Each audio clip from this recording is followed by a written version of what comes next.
So this one's complicated because we have to get into the psychology of the question.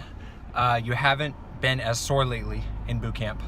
After you get going, it's normal to not get sore, and I think ultimately, long term, we should not calculate soreness. That's only really for beginners.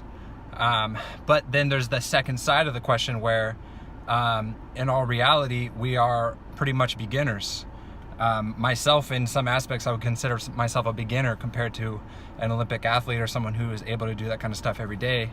So you should be calculating your effort is the main thing. So that's why we got the sensors. There's several different measurements. Heart rate, which can directly relate how fit you are.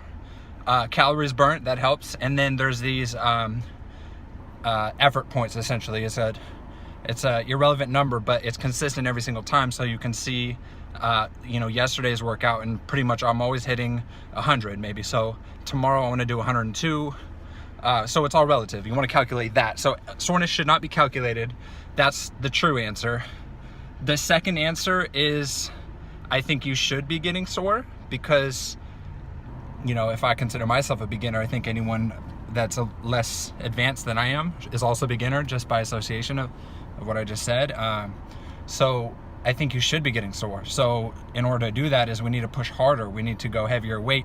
I don't have anyone using my heaviest weights in the class. So, and it's always our job to do that too. And there's always one or two clients that do really well with us. Not one or two, but a type of client. In every class there's always one or two who says like, oh, is that the heaviest we're gonna go? Is that all you got? To where it's like self-sabotage. So you need to challenge yourself. There's so much more for us to accomplish before we start saying the real answer where you shouldn't be getting sore regularly during a boot camp. But there's so much more weight to be used. There's better form. You're not going all the way down. You're not going fast enough to get more reps in. I've got members who go through the motions, but you can go through the exact same motion better, quicker, faster, with more intention, and you'll get more out of it with the exact same motion, exact same workout. So there's so many more levels to get before I give you the honest answer of you shouldn't be getting sore after a certain point. It's more about how long are you sore after. So we want to make sure your recovery is good, your protein levels are high enough, you're not being acidic within your body. As long as you're past your first month, it's a day or two until your soreness wears off. So I always know myself when I'm sore for too long, I'm getting sick, or my immune system's down, or my protein's off, or I've been eating too many carbs, which cause a breakdown effect in your body, carbohydrates. So if that can answer some of your question, there's two answers. You're not doing enough, not doing heavy enough, not doing it low enough. Challenge yourself in every aspect. You should be trying to get yourself sore. And then the second answer is, after a certain point of fitness, you shouldn't be trying to get sore.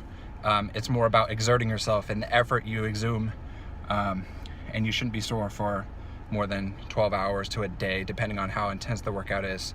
At that point, it's more bodybuilding and 1,000 reps and 1,000 pounds, and so that it gets tricky that way.